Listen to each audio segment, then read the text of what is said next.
आलोक जी, कपिल जी, मैं आप दोनों के पास वापस लौटती हूँ और मेहमानों का भी रुख कर लेते हैं। और मेहमान भी हमारे साथ इस वक्त जुड़े हैं। यावर शाह हमारे साथ जुड़े हैं, मार्केट एक्सपर्ट हैं।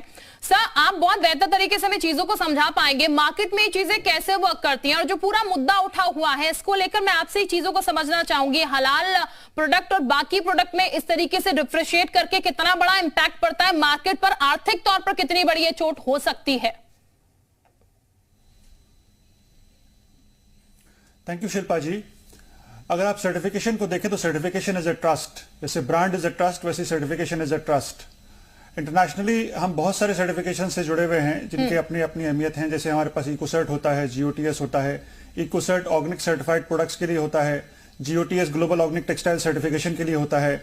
इन सर्टिफिकेशन से ये पहचान होती है कि ये प्रोडक्ट हमारा ऑर्गेनिक है और ये प्रोडक्ट हमारा ग्लोबल ऑर्गेनिक टेक्सटाइल सर्टिफिकेशन पे है। इसी तरह से एक हलाल सर्टिफिकेशन है। हलाल सर्टिफिकेशन की शुरुआत इंडोनेशिया और मलेशिया से हुई थी और इसने जब शुरुआत की तो उसके बाद दुनिया ने एक अलग सी मार्केट की पहचान की। और जैसे किसी भी बिजनेसमैन का एक अपना अप्रोच होता है कि वो जहां बिजनेस अपॉर्चुनिटी देखता है, अपने प्रोडक्ट को, अपने मार्केटिंग स्ट्रेटेजी को उस तरह से स्ट्रेटेजाइज करता है कि उस मार्केट पोटेंशियल को टैप कर सके और उससे अपने बिजनेस के बेनिफिट्स को ले सके। इसी तरह से जब लोगों ने इस पोटेंशियल को आइडेंटिफाई किया तो हलाल सर्टिफिकेशन लेना शुरू किए। फूड प्रोडक्ट पे हलाल सर्टिफिकेशन काफी अरसे से चले आ रहे हैं, लेकिन उसके अलावा जो नॉन फूड प्रोडक्ट्स हैं उन पे ये सर्टिफिकेशन इसलिए किए जाते हैं कि हलाल सर्टिफिकेशन में ये भी कहा जाता है कि कोई भी जेनेटिकली मॉडिफाइड अगर कोई वेजिटेबल है वो हलाल में अलाउड नहीं है। कोई भी ऐसा इंग्रेडिएंट जो कि अगर नॉन एनिमल प्रोडक्ट भी है और इस्लामिक तरीके पे नहीं अलाउड है तो वो भी उसमें नहीं यूज किया जा सकता। इसकी वजह से बहुत सारी दुनिया में सारे लोग ऐसे हैं जो कि मुस्लिम्स ना होने की वजह बावजूद भी इसको इस्तेमाल करते हैं। आपको ये जानकर हैरानी होगी कि सबसे बड़ा बायर नॉर्थ अमेरिका है इस वक्त हलाल प्रोडक्ट्स का, मिडल ईस्ट नहीं है।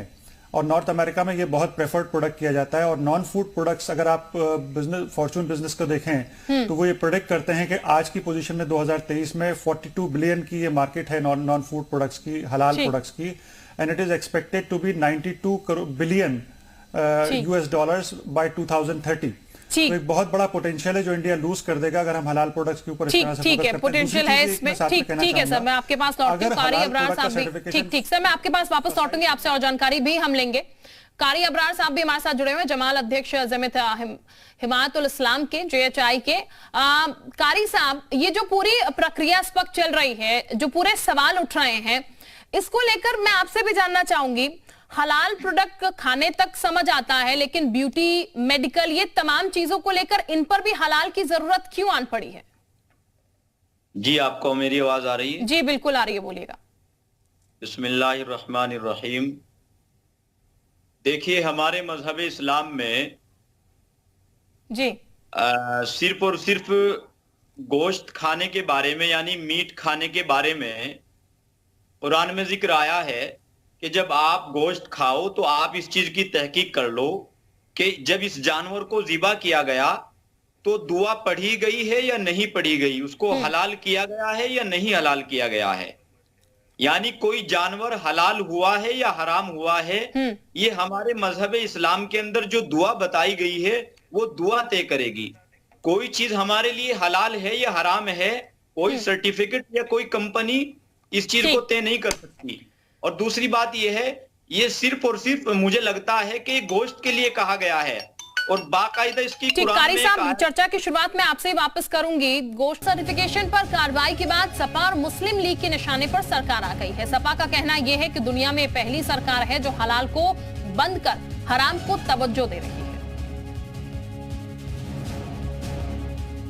भारतीय जनता पार्टी की सरकार ने जो बैन लगाया है उससे हमारा फायदा ही होने वाला है। हालांकि उन्होंने मुसलमानों को नुकसान पहुंचाने के लिए और बुग़्ज़ में जो है ये फैसला लिया है, लेकिन इससे हम पे कोई फर्क नहीं पड़ने वाला। हमारा कारोबार दोबारा से बढ़ने वाला है, क्योंकि दूसरे कौम के लोगों ने क्या करा था कि हलाल बोर्ड लगा के जो है खाना खिला रहे थे और मुसलमान खूब अच्छे से खा रहे थे। अब ऐसा क्या होगा कि जो है लोग वहां नहीं जाएंगे और वापस मुसलमानों की दुकानों पर आके खाना खाएंगे, तो इससे हमारा कारोबार बढ़ने वाला है, इससे हमें कोई नुकसान पहुंचने वाला नहीं है। तो लिहाजा डरने की इससे कोई जरूरत नहीं है। अच्छा है, अब जो लोग जो है झूठ बोल के, झूठ हलाल लिख के खिला रहे थे हराम खाना, अब वो हराम खाना नहीं खिला पाएंगे। और दूसरे कौम के लोगों ने जो लाखों करोड़ रुपए लगा के जो है अपना बिजनेस शुरू करा था, अब वो योगी सरकार से पूछे कि उनके ये निर्णय से उनका क्या होगा। उनका अगर कारोबार बंद होगा तो फिर वो कहां जाएंगे। ये हिंदुस्तान की पहली सरकार ऐसी है जो हराम को तो तवज्जो दे रही है, हलाल पे बैन लगा रही है। ये फिर सरकार है, अगर इनको फायदा हो जाए हराम से तो ये हराम को आम कर दें और हलाल को खत्म कर दें। इनको तो सिर्फ फायदा होना चाहिए वोट का। ये शब्दों में भी हिंदू मुसलमान तलाश कर रही हैं। तो आपने सुना किस तरीके से प्रतिक्रियाएं सामने निकल के आ रही हैं, सपा की तरफ से भी, मुस्लिम लीग की तरफ से भी, और ये कहा जा रहा है कि फायदा इसमें अपना देखा जा रहा है। और अब आप ये देखिए शर्तें क्या है हलाल कानून में। पशुवध के समय कुरान की आयत पढ़ी जानी चाहिए, ये पहली शर्त है। हलाल करने वाला बिस्मिल्लाह अल्लाह अकबर का, ये भी इसमें कहा गया है। हलाल करने वाला पहले वजू करे, ये भी कहा गया है। हलाल करने वाला पशु को पवित्र मक्का की दिशा की ओर रखे।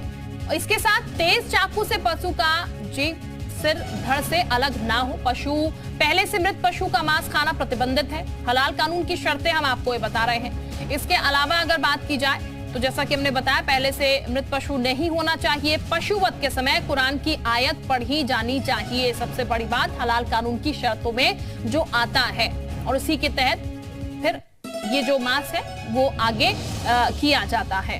और हमारे साथ चूंकि खास मेहमान, खास पैनल लगातार बना हुआ है, चर्चा मुनी से कर रहे हैं। आलोक अवस्थी साहब के पास हम चलते हैं एक बार फिर से। आलोक जी, जैसा कि आपने सुना, सपा की तरफ से भी रिएक्शंस आ रहे थे, मुस्लिम लीग की तरफ से भी रिएक्शंस आ रहे थे।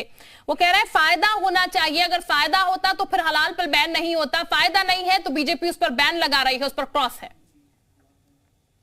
देखिए, समाजवादी पार्टी हो या all India Muslim personal law board के जो सदस्य यहाँ बैठे हैं, नहीं MPLBI पता नहीं क्या है, जो भी बैठे हैं, यह सिर्फ एक अंधी दौड़ में लग गए हैं। इनको लगता है कि मुसलमानों के खिलाफ कोई चीज कर दी है। अभी कारी साहब की बात किसी ने नहीं सुनी, जो उन्होंने इस्लाम की सुन्नत के हिसाब से बात को रखा कि इस्लाम का हलाल के बारे में क्या कहता है। और अभी आपने अपनी रिपोर्ट में भी दिखाया कि हलाल कैसे करते हैं और उसकी प्रक्रिया क्या होती है। अब आप बताइए कि लिपस्टिक है, सौंदर्य प्रसाधन है, पाई है, डेयरी प्रोडक्ट है, मेवा है, इसमें इस प्रक्रिया को करके बाजार में सर्टिफिकेशन का मोहर लगा करके अवैध रूप से वसूली करके जो दूसरे लोगों के धर्म के ऊपर थोप रहे हैं। आप मुस्लिम खाइए पीजिए कुछ भी करिए, हम कोई रोकने नहीं जा रहे आपको, लेकिन उन्हीं दुकानों में जहां पर सभी लोग जो शाकाहारी है, जैसे मीट मैं नहीं खाता, तो मैं शाकाहारी दुकान में जाऊंगा तो मैं आंख बंद करके दवाई भी लूंगा, शहद भी लूंगा और मेवा भी लूंगा और नमकीन भी लूंगा, घर लेकर के आ जाऊंगा। मैं तो नहीं देखूंगा उसमें सर्टिफिकेट लिखा है कि नहीं लिखा है। लेकिन जिस तरीके से हलाल की प्रक्रिया बता रहे हैं कि धार्मिक रीति रिवाज है, इसमें कुरान की आयत पढ़ी जाती है, यह भी बताया गया है, तो यह मैं कहता हूं कि यह धोखा है। यह 85% उन धर्मों के खिलाफ धोखा है जो इस देश में इस्लाम को नहीं मानते, और आप उनको धोखे से ये अपनी आप कलमा पढ़ के या जो भी आपकी आयत पढ़ करके आप खिला रहे हैं, यह बहुत बड़ी जो है आप नाइंसाफी कर रहे हैं, अपराध कर रहे हैं। और खाली पैसे का लालच है आपको कि हम वो पैसा वसूल लें, प्रोडक्ट से कंपनियों को मजबूर करें कि वो हमारा सर्टिफिकेट लें और तब जाकर के मार्केट में सामान बेचें। कई सारी ऐसी मशहूर कंपनियां हैं जिन्होंने हलाल सर्टिफाइड अपना कराया है। मैं उनका नाम लेकर के कोई यहाँ प्रतिस्पर्धा या बदनाम करने की मेरी नियत नहीं, इसलिए मैं नाम नहीं लूंगा। यह जांच चल रही है, SIT को जांच दी है योगी आदित्यनाथ जी ने, और हमें लगता है कि हमारी SIT मजबूत है, वो इस तरह के जो बेनकाब करेगी जो लोग इस तरह का गोरख धंधा कर रहे हैं।